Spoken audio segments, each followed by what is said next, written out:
देवांशी में आज देखिए, एक तरफ वर्धन ने कह ही दिया है देवांशी को आई लव यू, लेकिन देवांशी वहाँ से बिना कुछ कहे चली जाती है अपने कमरे में कि तभी गोलू आकर उसे वर्धन को चोट लग गई है और काफ़ी खून बहने की खबर देता है। वहीं दूसरी तरफ साक्षी आ जाती है देवांशी के पास और आकर गले लगा लेती है अपने और उसे कभी दूर ना जाने की बात भी कहती है और देवांशी भी उसका साथ कभी छोड़ने को नहीं कहती है।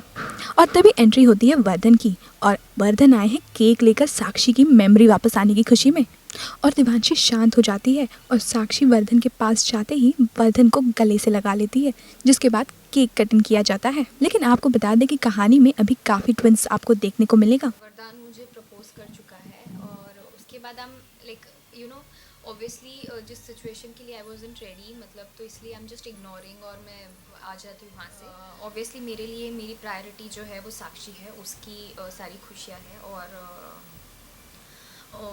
वो मतलब इसीलिए मैं अपनी फीलिंग्स या जो भी मेरे दिमाग में है, दिल में है, वो मैं नहीं किसी को कुछ बता रही हूँ, ना ही वरदान को कुछ बता रही हूँ। और साक्षी अपने ही ख्याल में सपने मतलब बना रही है, देख रही है वरदान के साथ and she is really happy for वरदान। और तो इसलिए मैं कुछ बोल नहीं रही हूँ और मेरे लिए ऐसी सिचुएशन है कि जिसमें मुझे क्या रिएक्ट करना चाहिए मुझे समझ नहीं आ रहा।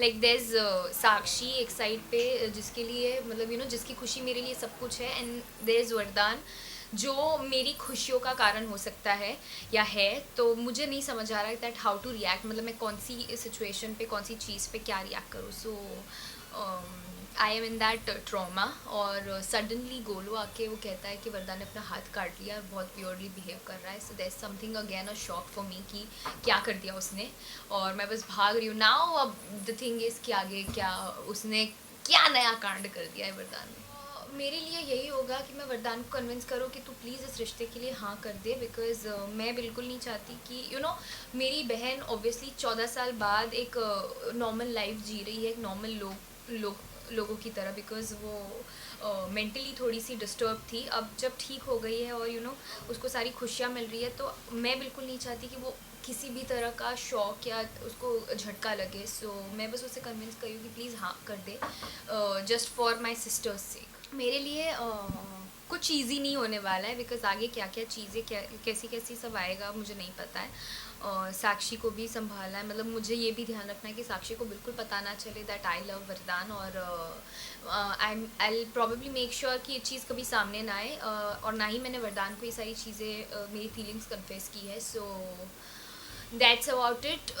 उसके बाद अभी क्या होगा, कैसे सारी सिचुएशंस आएंगी या कैसे मैं इन सारी चीज़ों को फेस करूँगी, I really don't know, but I am sure काफ़ी इंटरेस्टिंग सा होगा। फैंस को सबको यही कहना है that keep watching Devanshi at 7 o'clock। और बहुत सारा काफ़ी कुछ मैं पढ़ती रहती हूँ, काफ़ी कुछ मुझे मैसेजेस मिलते रहते हैं that you liking it. So continue that and love you. वह सीरियल में काफ़ी ड्रामा तो हो ही रहा है, लेकिन आप भी हमारे चैनल को यूँ ही सब्सक्राइब और हमारे वीडियोस को यूँ ही लाइक, शेयर और कमेंट करते रहिए।